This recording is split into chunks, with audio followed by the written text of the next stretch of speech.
You're listening to the DJ Doran Show, a Doran Omni Media production.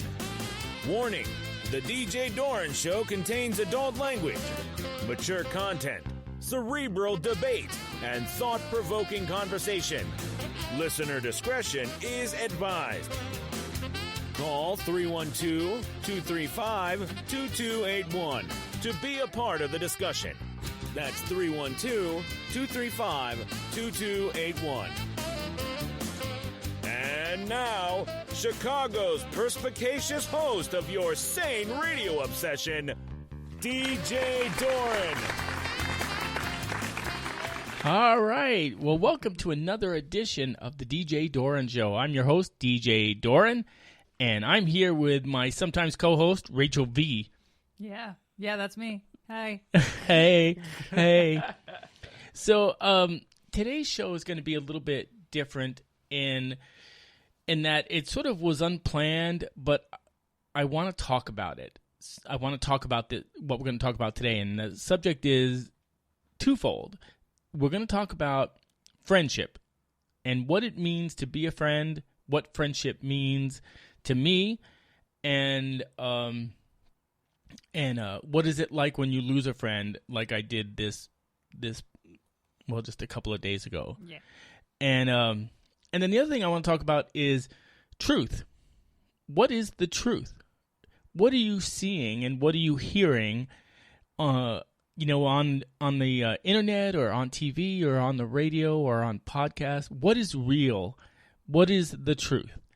And there are some things that I've read this week that just got me thinking and sort of made me concerned about what our future is going to look like. And so that's what our show is going to be about today. So let me start off by acknowledging my friend Mike Harnish, who lived in the Emeryville Marina with us when we lived on our sailboat for 3 years.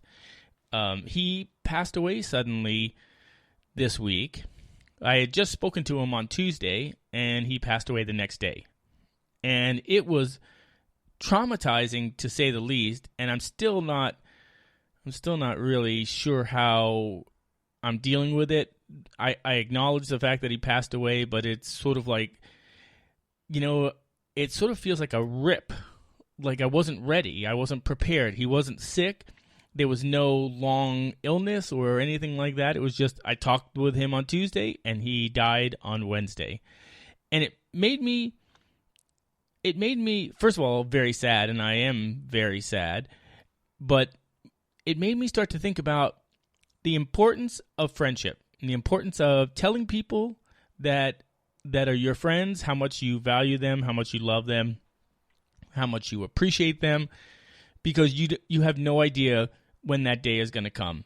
You have no idea if tomorrow is going to be the last time you see them or the last time you speak to them. And the one thing that I have learned over the years, and not because I wanted to learn it, is that death is permanent. There is no do-over. There is no second chance. There is no later. It is over. Now, as a Christian, I believe that there's an afterlife, and so maybe I will see Mike Harnish again in the afterlife. But in this life, I will never see him again. I will never hear him again. We will never have telephone conversations, share Christmas cards, none of it. And that the finality of that is suffocating in a way. And so it made me start to think about what kind of friend am I and what kind of friends do I have? Have you ever heard that saying? People that are your friends, they know everything about you and they like you anyway. Mm-hmm. That's what I'm thinking is like the friends I have know everything about me but like me anyway. Now there are few and far between, but they're quality. And so I think when when you're younger, you collect friends, right? You're like, oh, I want so-and-so to like me, and I'm, in this group and in that group and in this subgroup and subgroup and whatever. Yeah. But I think as I've gotten older, I have sort of cut away those superficial friendships, or I should say I compartmentalize them so that they're over here. But the people that I'm close to, the people that I allow myself to be vulnerable to, the people that I trust, the people that I confide in, the people that I rely on, that number is really small. Yeah. And so anyway, that's kind of, I know it sounds like a downer, but Mike was never like that. Mike was an irascible, gruff, crotchety old man, and he used to always call me up and say, "What are you doing, Tubby?" Because back then I was fatter, and I used to call him a crotchety old man or whatever. But it was genuine love for each other. I believe he loved Joe and I, my husband, as his family, and he was always there for us. Even at our worst time, he was our friend. No judgment. He was just our friend. And that's what I remember about him. And we tried to be there for him as well. And even though we lived far away, as we moved away from San Francisco, I always made it a point to call him at least once a week, sometimes once every 2 weeks. But I tried to call at least once a week and just have a short conversation about how he was doing and what was going on in his life and how he was feeling and vice versa. And there's a certain comfort that comes from knowing that when you dial that number, they pick up. And here's the thing is I'm going to show this to you, Rachel, because it's just so weird. So where is it? I'm going to pull it up here. Oops, stop it. There it is. On Friday, I sent him a message, a text message. Oh, you sent him a picture of you and Anderson Cooper, yeah. but not knowing that he was dead already. Oh. And so I sent this, and that's what I would do, is we would text message, and he goes, "Happy Easter to you and Joe. Call when you can." I said, "I'll call later this week." And he goes, "I knew you wouldn't answer the phone, so I thought I would send you a text message." Right? He sent that to me last Sunday, Sunday, September 22nd, and so I sent that message, not knowing that he had died, and it was just the kind of relationship that we had. Is like we didn't have to talk every day, we didn't have to speak every day, but we were connected. Yeah, he was part of our life, we were part of his life, and now it's done, and it's sad, and I hate death. I don't know about you. I hate death. I don't know if it's something you'd enjoy. Well, people have said, "Oh, well, death is part of life." I don't like it, and I don't deal with it very well. Like we were at the middle of the conference, and so his neighbor called me, but I didn't recognize the phone number, so I didn't answer it. Mm-hmm. And so I'm standing there with Joe, he goes, "I have some very bad news." And I'm thinking to myself, "Oh my goodness, something happened at home, like in our apartment or something, like somebody broke in or something." And he goes, "Mike Harnish died." And I was stunned because I literally just spoke to him 2 days ago. Mm-hmm. And he was fine. He was going to climb on the roof and fix up a leak in his roof. He has had a mobile home. Or I don't know how you would say it now. And so that at first I was stunned, and then afterwards I just started crying. And I'm like, I didn't know what to do. I just stood there, like at our table. It was like what a bistro table is? Sort of. They're like tall. No seats, yep. You just stand around them. Yep. And I just stood there, and I was covering my face because I didn't want anyone to see, but I was just overcome with emotion and shock and grief and sadness and everything, and it took me a few minutes to gather myself, but I did, and then I just said, "You know what? I've got to power through the rest of this conference, and I have to be professional." And so I did, but it was hard. I had no motivation to be there. I wanted to go back to the hotel room. But anyway, I don't want to get myself all emotional because it's still very raw for me. But the point of it is that I didn't leave anything unsaid with him. I made a point to tell him how much we appreciated him, that we loved him, and that we were his adopted family. Mm-hmm. Misfits, of course, but adopted.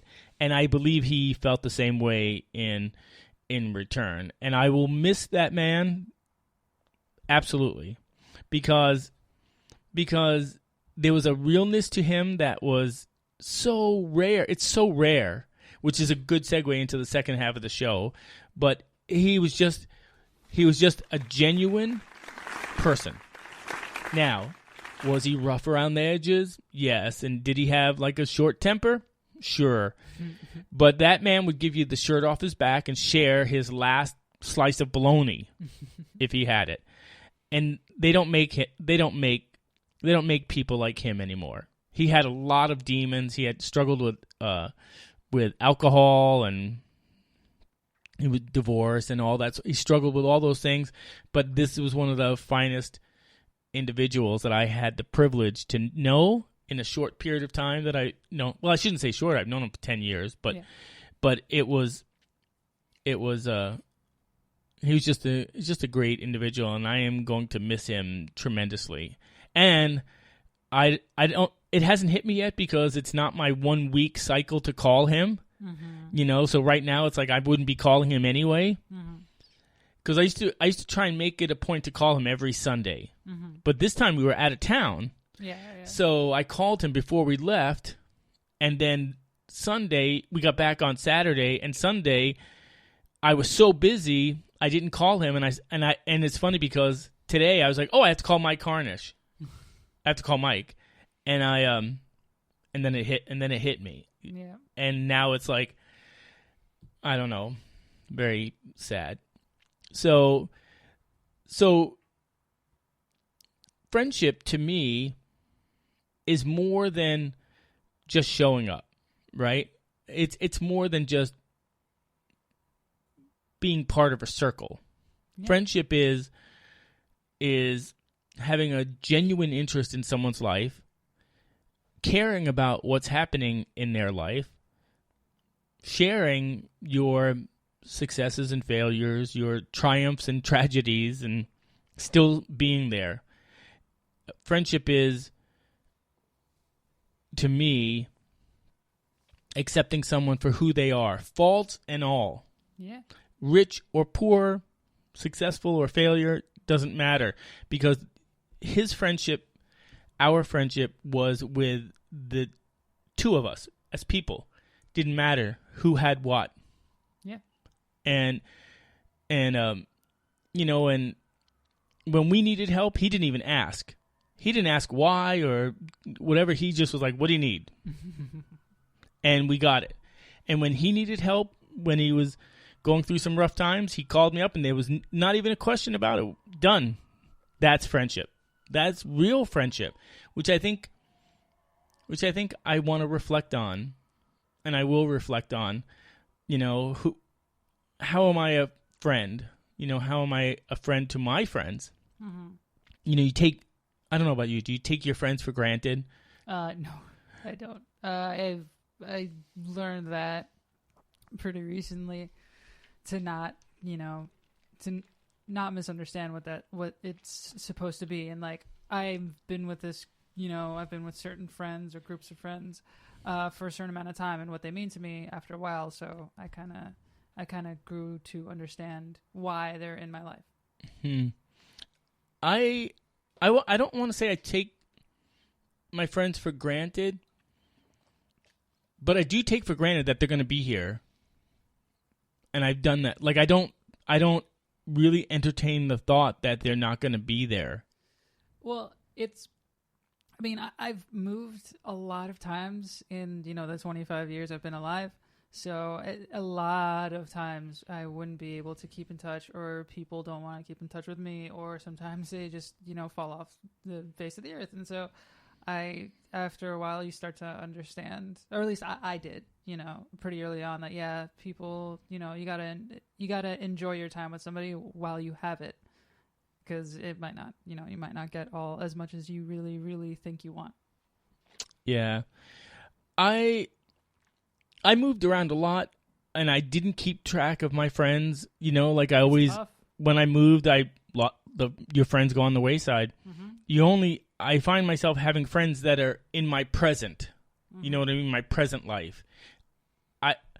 It's funny because I've seen people where they've had friends for 20 years or 30 years or, from high school. I don't have any of that. Mm-hmm. And I don't know why. Maybe it was because I was in the military and I traveled a lot and moved around a lot, but I don't have that. And it's not like I'm not a likable person or a friendly person.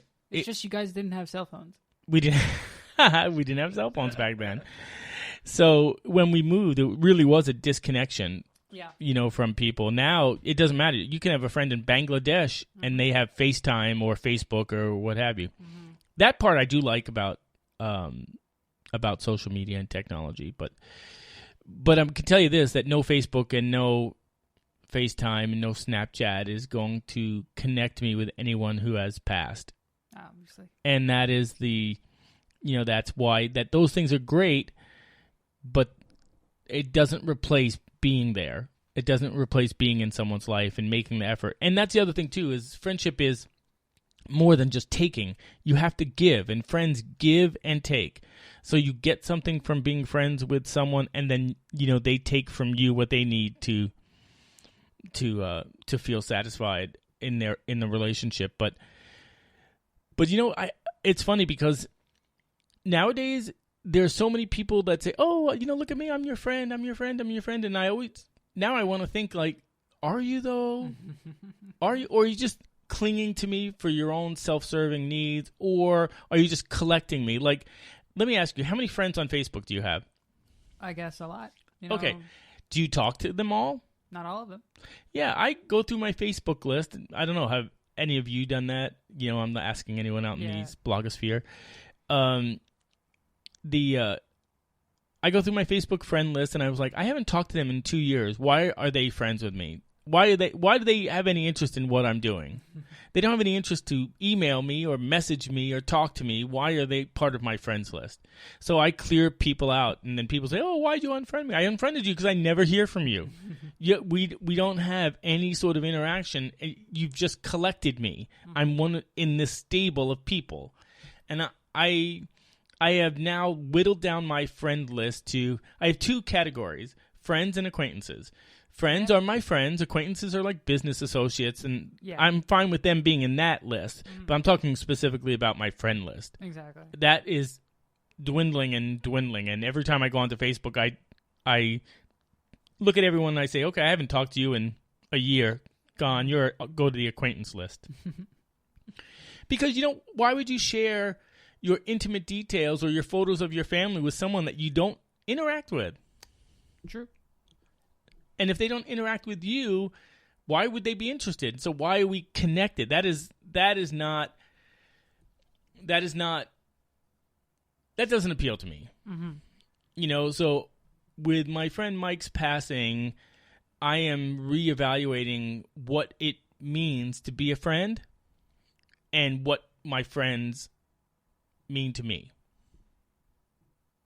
I respect that. And I would rather have, truthfully, Rachel, I'd rather have a small circle of people that I care about, and I know they care about me, and and interface with them than have a horde of people that just are curious. It's like watching an accident. I'm curious what DJ's doing. He's a friend of mine, so I can see all of his pictures that he posts. That doesn't appeal to me at all. To be fair, I think everybody either gets to that conclusion to one point where they understand, just because you have a lot of friends doesn't really mean anything, or quote unquote friends. It only depends on who's actually there. Yeah, well, that's true. And Mike's death is a wake up call to me to let the people in my life know that I think about them, that that I care about them, that in some cases I love them. I think that we tend to just say, oh, they know that already, or they assume that. And I just don't want to take that for granted. If you care about them, then tell them how you feel. That's really the bottom line. Yeah. And I don't need a psychologist or anybody to tell me about friendship to know that. It's like, be a decent human being for Christ's sake. If you want to have a good friendship and you have a good friendship, let them know. Let them know that they mean something to you, that it matters that they're here, it matters that they're part of your life. And yeah, that's what I'm going to say about that. Yeah. And I like to hear that too. Like, I'm pretty confident, but every once in a while I like to hear that people say that, hey, I'm glad that you're in my life. I'm glad that you're part of my life. I'm glad that you're here. So that's what I learned. It's a hard lesson to learn. And I'm sorry I got a little choked up there, but it's a hard lesson to learn. It's a permanent lesson to learn, but life is hard, and it can be hard. And I have to be reminded, like I have been this past week, that life is fragile and it is fleeting, and at any given moment, any of us, for any reason, can be taken from this earth. And so I personally am going to make a better effort to be a better friend, a more vocal friend, and let the people that I care about know that I care about them. And on that note, you're listening to the DJ Doran Show, and we're going to take a break. So don't go anywhere. We'll be right back, and we're going to finish up talking about friendship. And then the second half of the show is kind of interesting to me because we're going to talk about truth, and like, what is it like to or what is truth? What does that mean? And why is fake news and fake Instagram and fake videos and deep fake videos such a thing? Why are we going through that, and what does that mean for us? So don't go anywhere. You're listening to the DJ Doran Show. We'll be right back.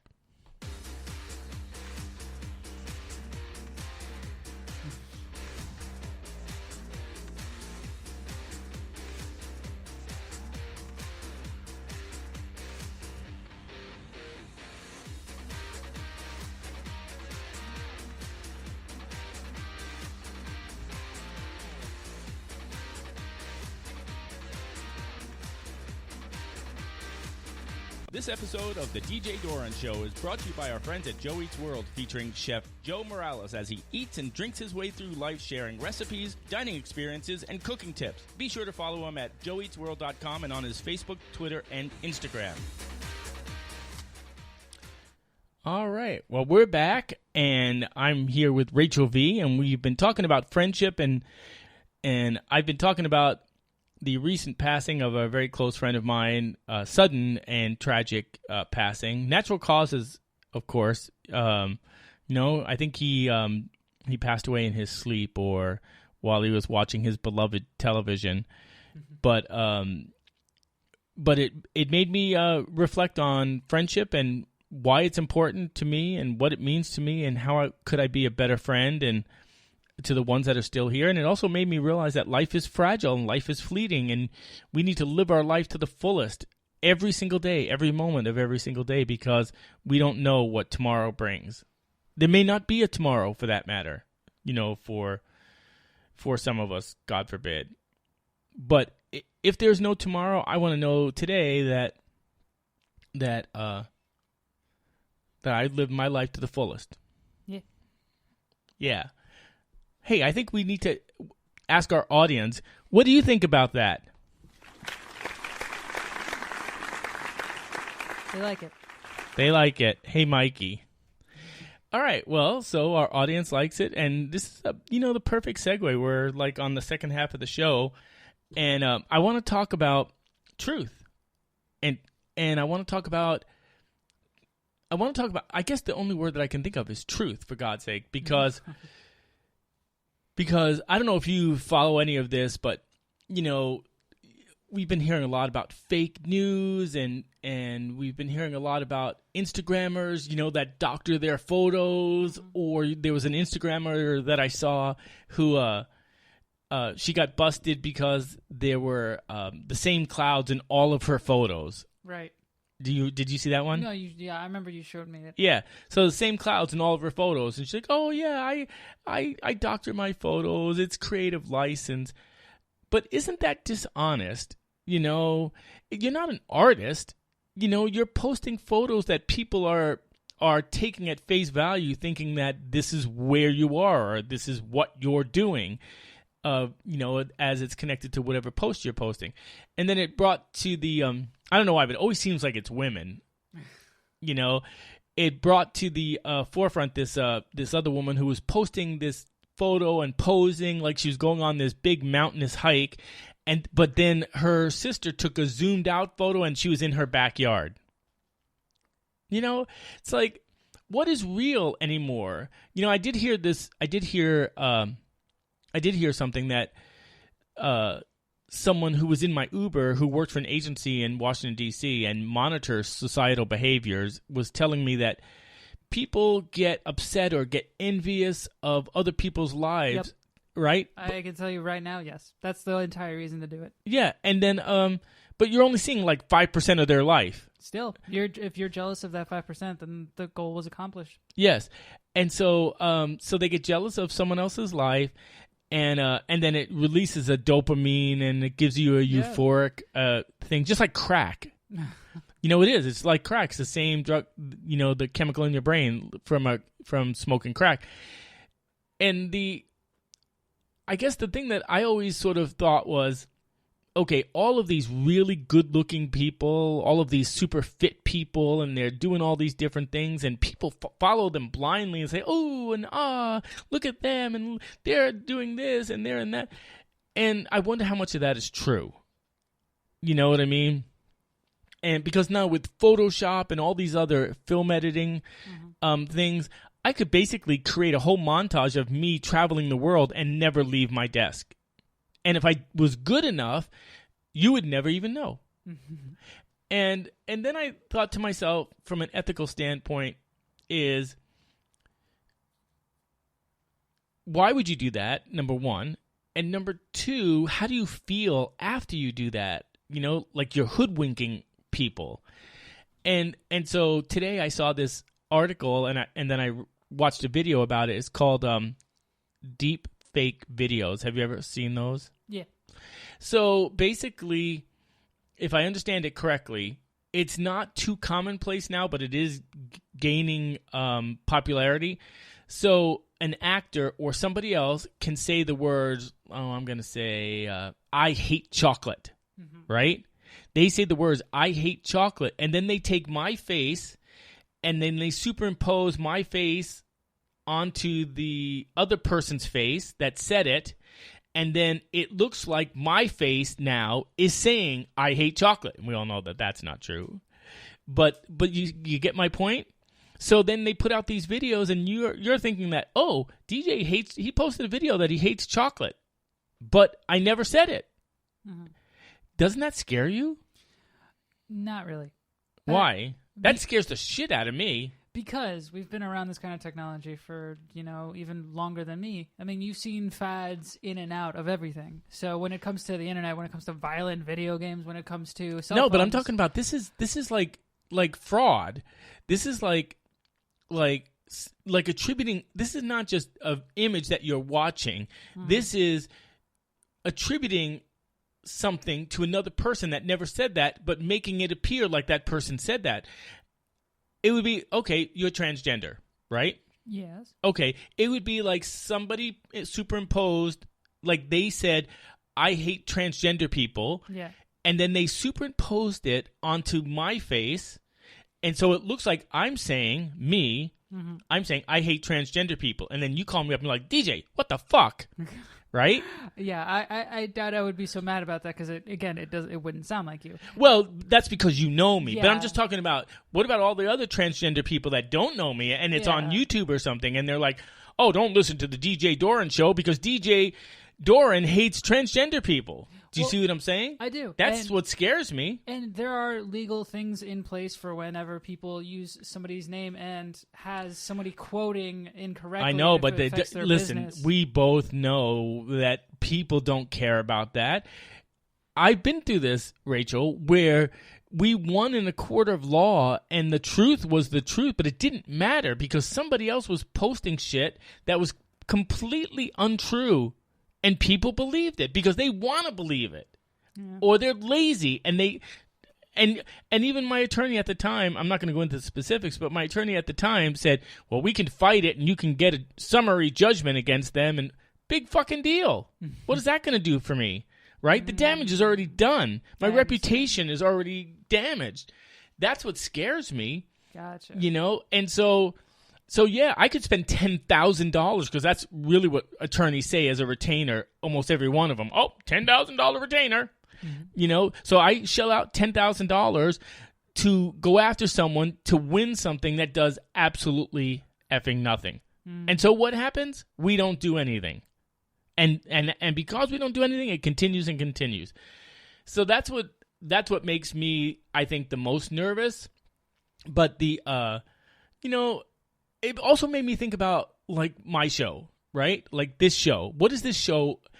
I am not a 20-year-old with a six-pack and, I'm talking about abs, not beer.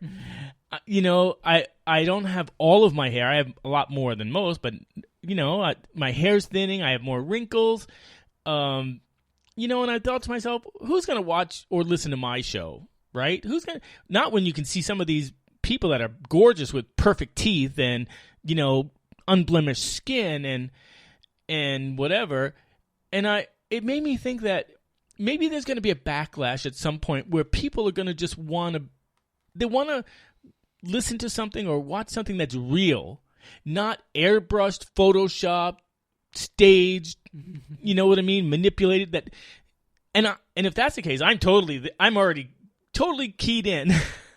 Because I am all of that and more.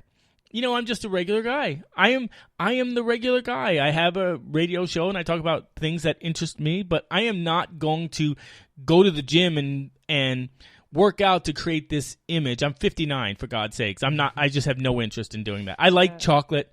I made M&M cookies for you tonight, when you came over to do the show. But it also, is that the state of the world? Is that what we are? Is that we worship this superficialness, that we worship these seemingly perfect people, and we want to be them? Now, granted, I was about to say, like, have you seen a pure perfume commercial before? Yeah. Like, they've existed forever. Yeah, or like even, like the movies, Marilyn Monroe. I get all of that. Yeah. But I just think it's so much more in my face now with social media. Yeah, it's a little bit kind of everywhere. It's everywhere. And, in Russia, I just read this article that this young girl, who's pretty, by the way, she was trying to do a selfie and charging her phone on her while she was taking a bath. And the phone fell into the tub and electrocuted her. Because in Russia, apparently, they don't have GFIs. Mm-hmm. In the plug to trip the breaker. Yeah. Yep. And so she killed herself. So it was a direct I was like, current. or you hear about, this woman fell off of a 5-story balcony trying to take a selfie doing some sort of yoga pose, right? I mean, really? Is that worth it to you to be? I don't know. I don't know the answer to that, but I do know that with my show is you get what you see. You see what you get. Or whatever. What is that? Yeah. It's like I'm just a guy on a radio show talking about the things that I think are interesting, and hopefully other people think they're interesting too. And I'm talking about them in a way that's real. I'm not going to Photoshop anything. I am not going to add clouds to a photograph. I am not going to airbrush my wrinkles or dark rings under my eyes because I didn't get enough sleep. I am not going to make some crazy pose in some dangerous position or anything. If that's what you want, then this is the absolute wrong show for you to listen to. Go watch the Kardashians or one of those people. That's another thing. They're famous for what? What do they actually do? Don't ask me. They don't do anything. You know? But, you know, Kendall Jenner, the younger one, you know, she's supposedly a billionaire. For what? What did she do? She owns a business. She owns a business, you know, that other people invested in that, thank God, because, whatever. I wish I had that kind of luck, or I wish I had that kind of backing. I'd be rich instead of having to work my ass off. But the thing is, but that's our culture now. You know, I tell you, Rachel, I want to create content that is good, that's solid, that's professional. Sure. That is, sorry about that, folks. I didn't shut off the volume on my computer. And you know what's funny is that a similar kind of thing happens in the trans community where you have these girls that would, I'm going to say girls because I just like that's what I know better. I don't know about trans guys. But with trans women, sometimes, you know, you'll have like a billion different layers of makeup on. And it's just, it makes you seem a lot, you know, a certain way where it's just like the rest of us don't really either can't afford that kind of stuff or just really can't spend that kind of time on that kind of makeup. And then you're just jealous because you're like, oh, I wish I could look like a woman like she does. Well, you know, I know it's been around forever, you know.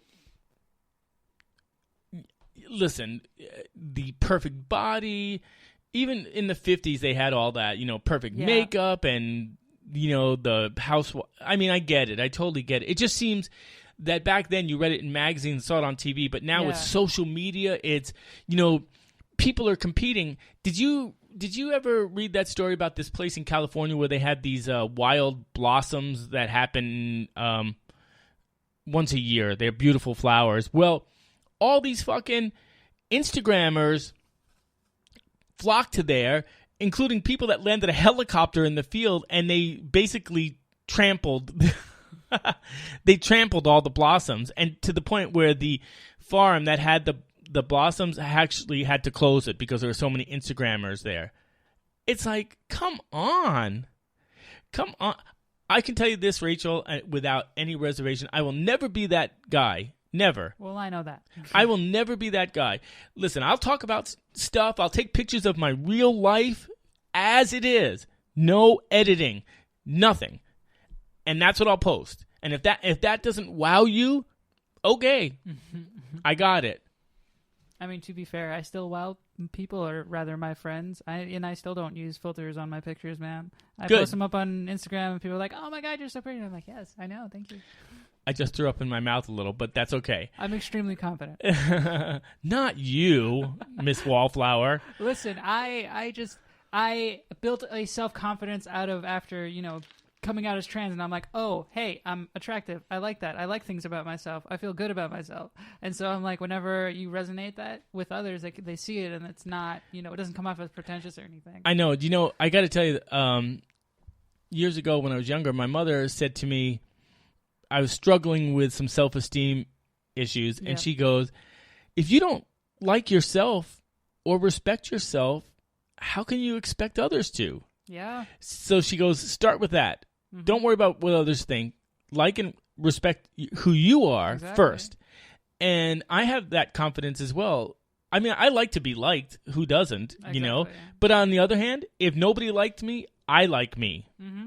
And I respect me. And so I think that's a great trait to have. Yeah, and it's important. And when you have a relationship, too, by the way, when you have that, you're not codependent. Yep. It's a choice to be together, not I have to be with you. My life, you know, and that's how my marriage is with my husband. You're assured of yourself. You don't need anything more than that. Right. So anything that you add is a supplement, not a dependent. And it feels like the opposite with people who spend a lot of time and a lot of energy and a lot of effort just trying to create an image that doesn't really exist. Yeah, I agree with you. So my whole thing is with, and as I'm thinking about this is I'm just going to do shows about what I like and they're going to be real. And it's not going to be fancy. It's not going to be filtered. It's not going to be airbrushed. And I'll never do one of those fucking Instagram things where I look like a dog. You know? I hate those things. What do you mean? The those? Filters where you put ears and a little doggy nose on your face. I don't know if does Instagram. I don't fucking Maybe know. it's Snapchat. I think it's Snapchat. Oh, yeah. what do I know? I don't even use Snapchat. Yeah, I don't either. And so, but I'm just saying is the photos I'm going to take are going to be of what my real life is, and that's it. And if that is not enough, then that's fine. Yeah, and funny enough, I'm on that same level with you, being somebody who's a different generation. I feel that way too. I'm like, Good. I don't need to go. There is hope. Yeah, I don't need to jump through hoops for people to think I'm cool. I don't give a shit. Good, but I think that's where there's going to be some sort of backlash, I think, in the future, where people are just going to get sick of it. Yeah. Like, I don't want an edited version of the truth. I want the truth in all of its ugliness and nonconformity. That's what I want. And I think even especially if you know that person, if you're friends with somebody who's probably who does a lot of that and who spends all of his time trying to look a certain way, and you're like, I know you. Why are you doing this? Well, I had a friend who saw a picture of me and said, "Oh, we need to, we can get rid of those dark circles under your eyes, and we can do this."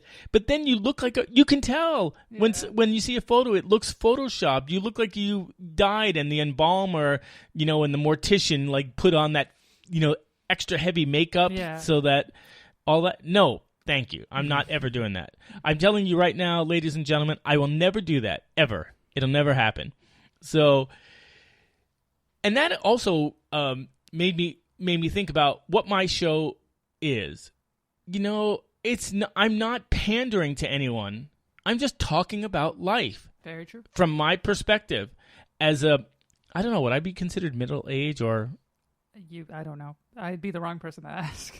Well, no, I guess at 59, unless I'm planning on being 118. So I'm on the last segment of my life, right? Mm-hmm. Rachel, I don't give a shit. Yeah. I don't give a shit what people think. You're at that I don't give a shit stage too. So to me, I would just rather be myself. And if you like me, great. If you like the show, great. If you don't, okay. I have another job. I have income, so you're not taking anything away from me. Mm-hmm. If you like what I'm saying, or if you can relate to what I'm saying, then awesome. Maybe you're in the same boat. I'm not I'm me. I'm not going to be pigeonholed by what other people think I should or shouldn't be. Mm-hmm. I was telling Rachel earlier about I was thinking about doing more politics and current events. And as I was actually speaking those words to her, I slapped myself. And I should have punched myself because I don't want to do that. Everybody's doing politics and current events. And really, although it would be an interesting show in the fact that I'm a gay professional who is a liberative. Liberal conservative. Yeah, liberative. I'm a liberal conservative. I think that would be my uniqueness to a certain degree. But then I thought, why do I want to open up myself to that vitriol? We don't live in that world anymore. There is no civil discourse. There is no moderate or very little space for moderates. It's polarizing, especially now. It's been polarizing for years, but it's especially now. And so I don't want to do that. And it made me start to think, what do I want my show to be about? And when I come back, I'm going to tell you what I want my show to be about. So don't go anywhere. We're going to take a break, and when we come back, we're gonna finish up the last 18 minutes of the show and talk about what it is I do and why. All right? So don't go away. You're listening to the DJ Doran Show. You're listening to the DJ Doran Show. Don't go away. We'll be right back. Call 312-235-2281 to speak to DJ.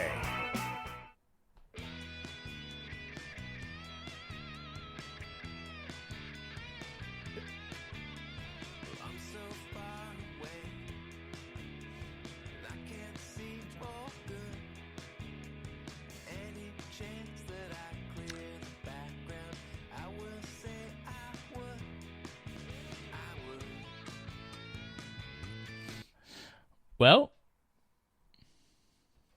we're back. I don't know what happened. I hope that it worked, but I couldn't hear the music. Did you hear it? I didn't hear anything. So let's try that one more time. Hold on 1 second here. You're listening to the DJ Doran Show. Don't go away. Nope. I don't know what's going on. Another technical difficulty that is just random. You touch nothing, right? I've touched nothing.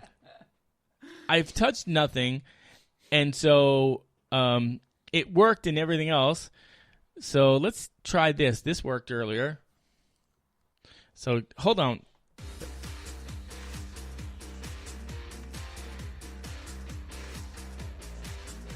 That's so weird. Okay, well, we're back. I don't know what's going on. All of a sudden, there's no music. It's just unbelievable. I guess we'll plow through it. We'll just plow through it, and hopefully I'll be able to. There's literally no sound. That, if you heard that, that's what I feel like doing right now. I don't know what's going on. Oh, maybe the volume on the laptop. I think that's what the difference was. No, because it should be coming through our headphones. So, ladies and gentlemen, we'll work through all this. I have no idea why the sound all of a sudden isn't working. It's just amazing. Everything is correct.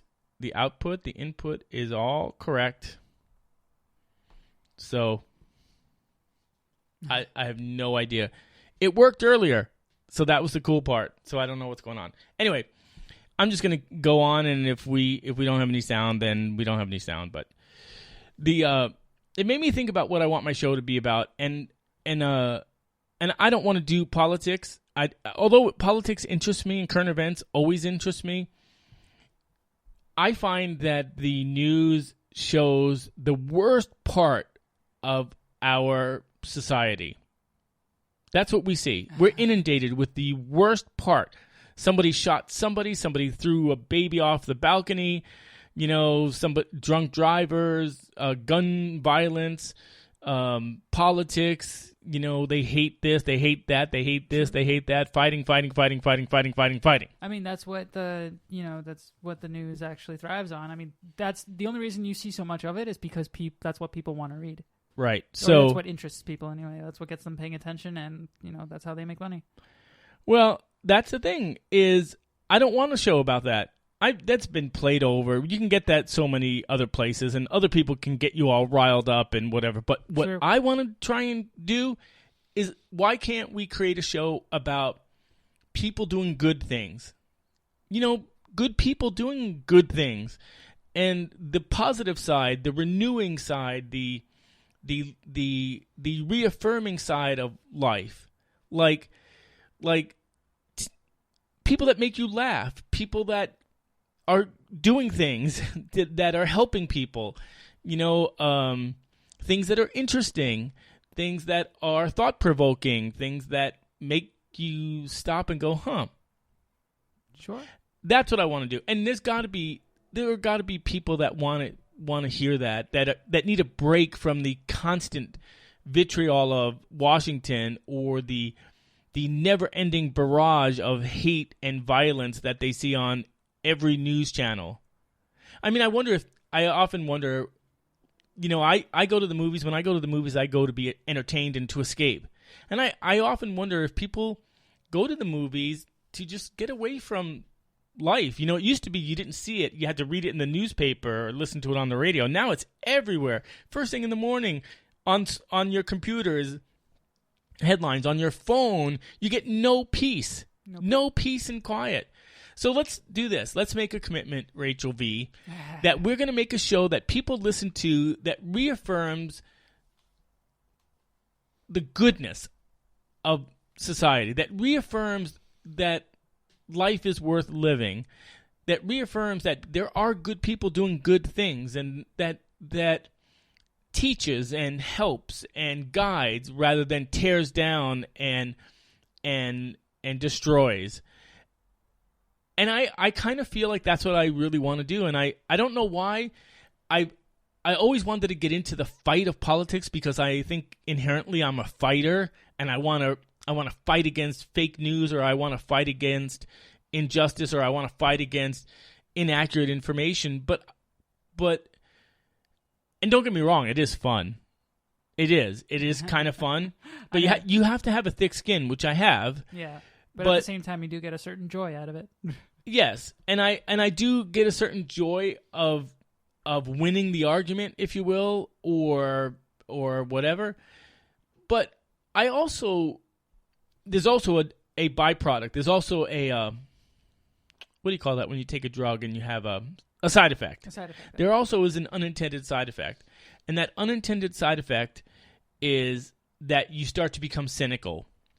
You start to become jaded. Yeah. You start to become angry. You start to become depressed because you feel like we're doomed, that the human race is doomed, that there is no hope, that there is no light at the end of the tunnel, that we're not going to figure it out. It's just going to get worse and worse and worse.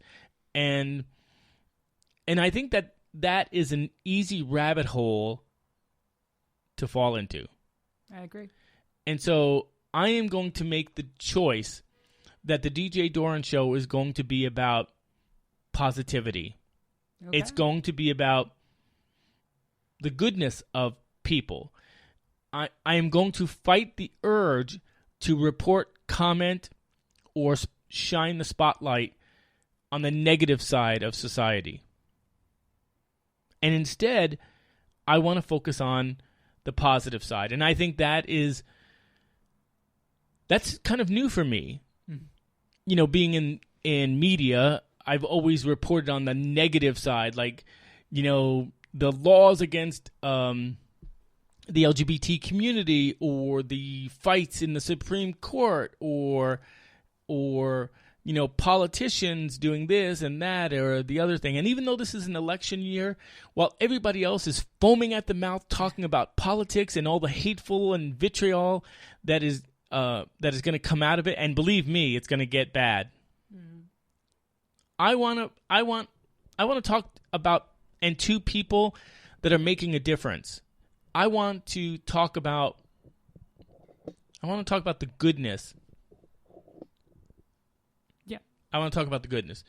Whatever you were doing is picking up in my mic. No, I know. I had to adjust it because my back was hurting.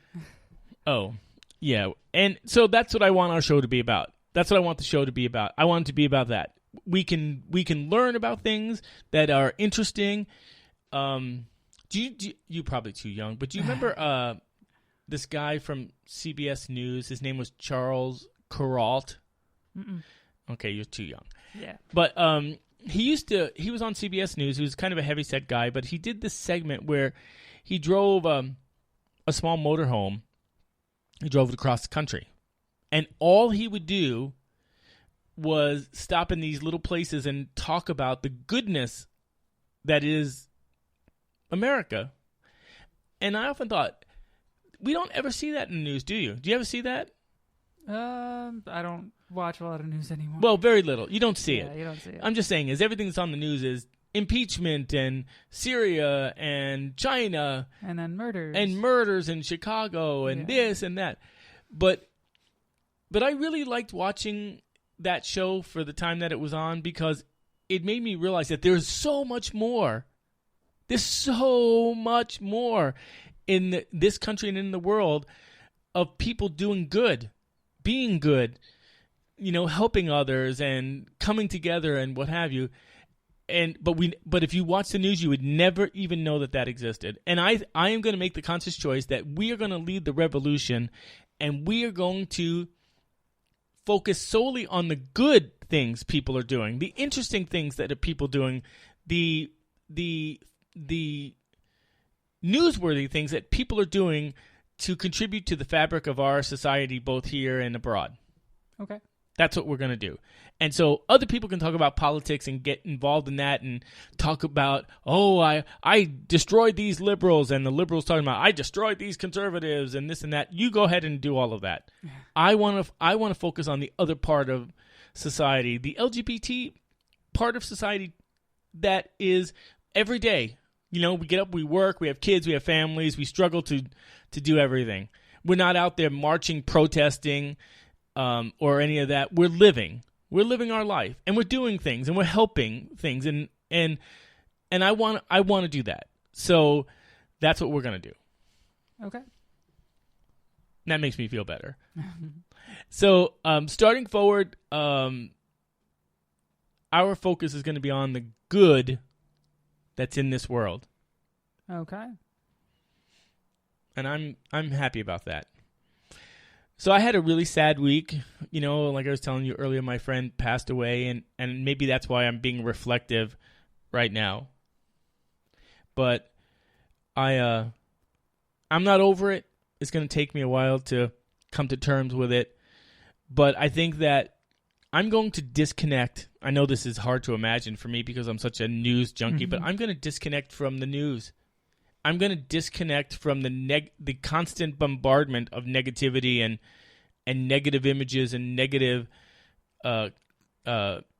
messages. And I am going to actively search for things that make me feel good. You know, I think that a lot of people don't realize that these news organizations, they put up these salacious headlines and these horrific photographs to elicit an emotional response. Yes. And it makes you outraged. Yes. And it makes you angry. Yeah, I know exactly what you're talking Why about. Why can't we do the opposite? Why not? Yeah. And start now, that our show is going to be about the inherent goodness of people.